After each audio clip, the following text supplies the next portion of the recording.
Hello guys! Welcome sa Supremos Youth Burger Station. Pag-uusapan natin dito ang about sa VIP Gold Card.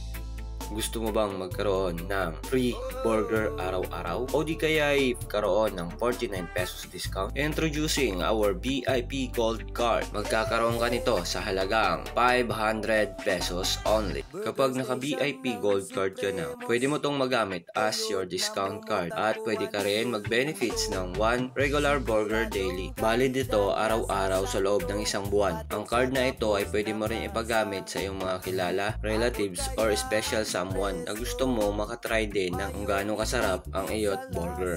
Ang VIP Gold Card mo ay isang NFC card at tapping card na pwede mong magamit sa pamamagitan ng pag-tap ng card sa mga Android phone na merong NFC. Ang card pa lang na ito ay nagkakahalaga na ng 4,000 pesos sa marketplace. Pero dito sa Supremos Youth Burger, makukuha mo lang ito ng libre. At para naman sa additional bonuses o rewards, nagkakaroon tayo ng tinatawag nating cashback mula sa Phase 1, Phase 2 at Phase 3. Para pag-usapan yan, magsisimula po tayo sa Phase 1. Sa Phase 1, nabubuo po siya ng 7 slot. Ang 7 slot na ito ay kailangan mapuno pamamagitan po na pag-purchase ng gold card sa community natin.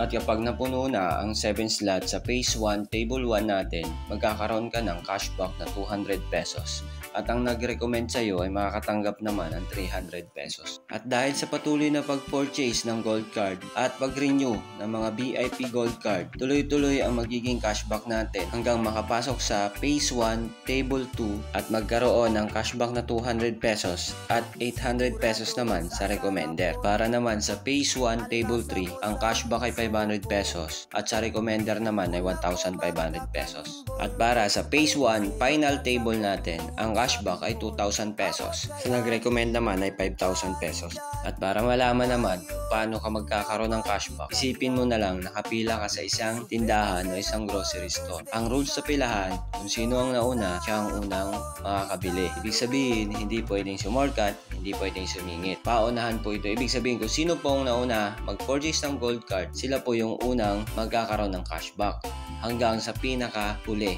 Ibig sabihin po, lamang ang nauna. Para sa pagpapatuloy ng ating presentation, para ma-activate ang cashback rewards mo sa Phase 2, kailangan mo lang makapag-recommend ng 5 tao o 5 new customer na bibili ng burger, Supremos Youth Burger Station. Sa Phase 2, Table 1, ang magiging cashback mo ay 500 pesos. Sa nag-recommend naman ay 1,500 pesos. Sa Table 2 naman ay 3,000 pesos at 7,000 naman sa recommender. Sa final table, 10,000 at sa recommender, 20,000. Para naman sa Phase 1, Table 1, ang cashback ay 3,000. Sa nag-recommend naman ay 7,000. At para sa ating final table, ang cashback ay 30,000. Sa nag-recommend ay 50,000. Para magpatuloy sa cashback ng Phase 3, kailangan mo muna maging GX8 holder o maging reseller ng Atlas 1 Brigade Perfume Trading. And that's all. Thank you for watching and good luck sa magiging journey mo.